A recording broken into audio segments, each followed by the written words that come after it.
Giorgio per venire qui in bicicletta. La tiene? E sono felice di essere qua. Sì. Che ho lasciato perdere le mie occupazioni per venire qua. Per dire che cosa? Per dire che bisogna cambiare, è assurdo continuare così. Questo territorio è delicato, va preservato, si deve studiare altre alternative. Lo devono capire i politici. Loro dovranno immigrare, dovranno andare via tutti quanti i giovani. Se non perché esiste qui la terra non esiste possibilità di vita per gli umani. Certo. Andando avanti di questo passo qua, cementando dappertutto, ci stiamo solo che autolesionando ormai. Dobbiamo trovare alternative. Poco da fare. Io sono preoccupata per i miei figli, sinceramente ne ho 2 e così non si può andare avanti, non c'è neanche, non ci sono piste ciclabili. Eppure signora, il presidente Zaia dice di essere un difensore dell'ambiente. Io sono un ex leghista. Ho votato Lega, a suo tempo sono assolutamente delusa della Lega e di tutte le persone che rappresentano la Lega in questo momento qua. Io in questo momento qua voto la persona, non voto più il partito, anche a livello comunale, perché io voto solo chi ha buone idee per i miei figli e per il futuro dei miei figli. E se facciamo qualcosa noi non paghiamo le tasse, cosa ci mettono via? Loro invece sono sempre là, che governano, quello è il problema. Gli impuniti. Sì.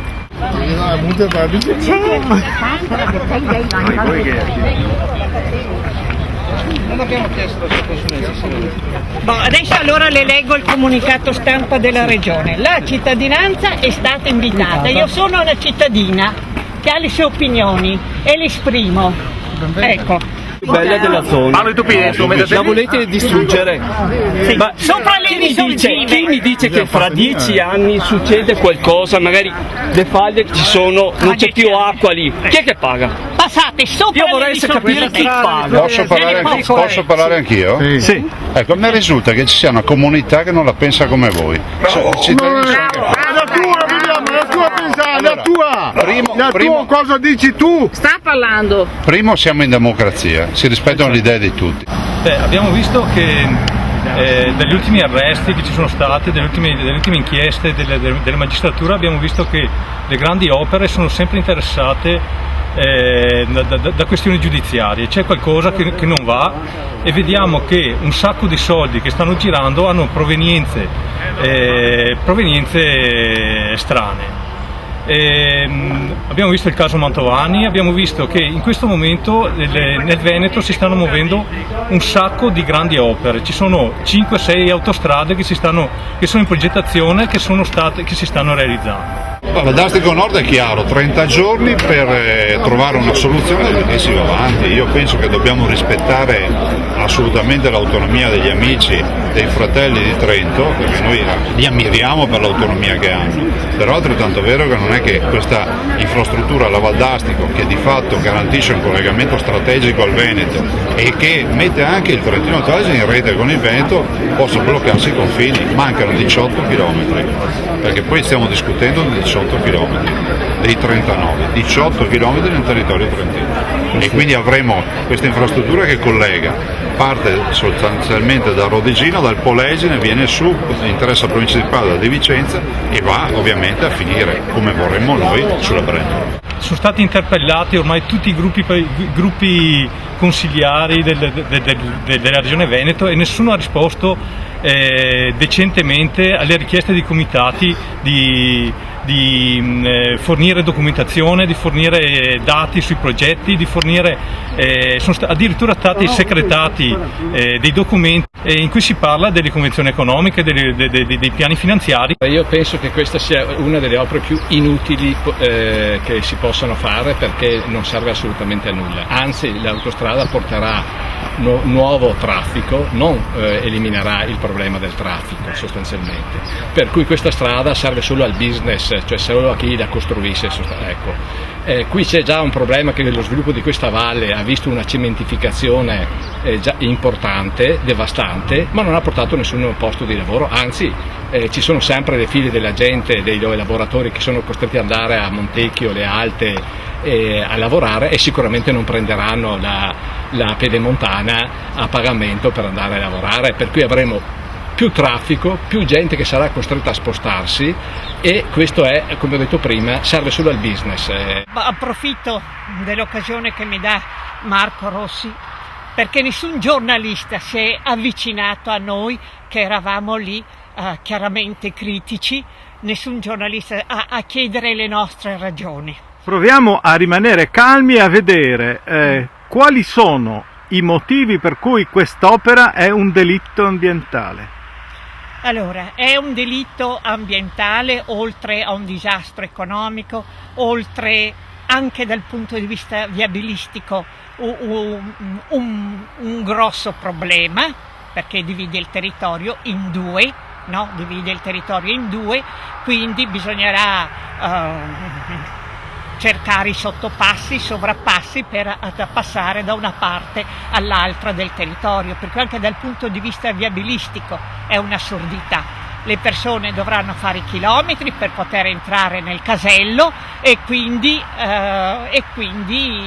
chilometri in più che faranno gli automobilisti, e naturalmente si paga il pedaggio, perché non c'è affatto la gratuità per i residenti, se non per giovani studenti sino ai 23 anni e gli anziani. Fanno una galleria qua, fanno una galleria artificiale, scavano 20 metri sotto.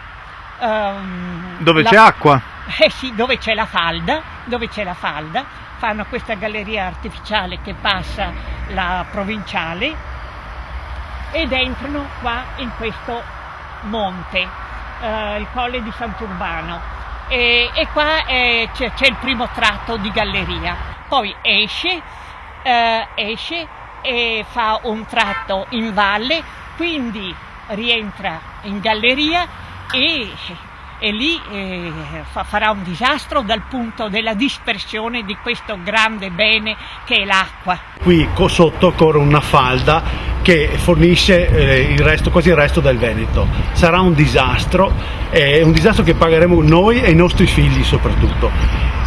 L'autostrada rovinerà non solamente la falda, ma rovinerà una quantità incommensurabile di campi e di zone agricole. Le zone agricole, tra l'altro, non potranno essere più coltivate a coltivazione biologica. Poi di là non ne parliamo con la nuova Gasparona, che bastava fosse allargata, e invece stanno costruendo, stanno facendo disastri. La galleria artificiale di Sarcedo, penso tu l'hai vista, hai visto che cosa pazzesca. Faranno una galleria artificiale a Marostica, e anche lì i muraglioni della galleria vanno a impattare con la falda. Niente, la nuova Gasparona viene distrutta. La pedemontana verrà a costare 2 miliardi e 250 milioni. 1 miliardo e 50 milioni glielo mettiamo noi, tra Stato e Regione, cioè noi cittadine e cittadini. Si spende questa enormità per distruggere l'ambiente, per rovinare il paesaggio, che poi è anche ricchezza, oltre che gioia delle persone che vi vengono e che vi abitano, no? Impoverisce l'ambiente. Ecco, facendo questo tratto fanno risparmiare ai camionisti, agli automobilisti 5 chilometri rispetto al tratto A4 e Valdastico Nord. Sottraggono delle risorse finanziarie che andrebbero per la sanità, per la scuola, per fare le opere che effettivamente servono, per mettere in sicurezza l'esistente. La difesa dell'ambiente si fa con le ruspe. Secondo Zaia e chi ci governa, sia Lega, PDL e PD, sembra proprio di sì. E si fa asfaltando le campagne? Secondo loro sì, vuol dire che i nostri figli mangeranno cemento. E la difesa idrogeologica si fa con le gallerie e con le trincee? Siamo sempre lì, secondo loro sì. Già abbiamo l'acqua inquinata, adesso hanno pensato bene di rompere anche le poche falde che abbiamo ancora intatte, così rompendole poi cosa beviamo? E il risanamento del bilancio pubblico si fa facendo queste spese da 2 miliardi e 300 milioni? Con questi 2 miliardi e 300 milioni daranno lavoro per un periodo di tempo limitato a ditte che comunque sono spagnole e italiane, che sicuramente subappalteranno ad altre ditte. Investendo questi soldi invece nella riqualificazione edilizia ci sarebbe un volano che farebbe ripartire l'economia per tantissime persone italiane, perché la riqualificazione edilizia la farebbero le aziende sul territorio. E le energie che si spendono dentro un'autostrada sono di natura diversa da quelle rinnovabili oppure no? Un'autostrada cosa fa? Inquini aria, terra e anche l'acqua. Con una rinnovabile la metti su un tetto, riqualificando l'edificio, metti dei pannelli solari, oppure c'è il geotermico, oppure c'è l'eolico, non inquini niente, hai energia gratuita, ma questo per le lobby non va bene, è ovvio, si capisce, lo capisce anche un bambino. Chissà se lo capiranno gli italiani. Questo è il dilemma. Vediamo a maggio per gli europei cosa succede.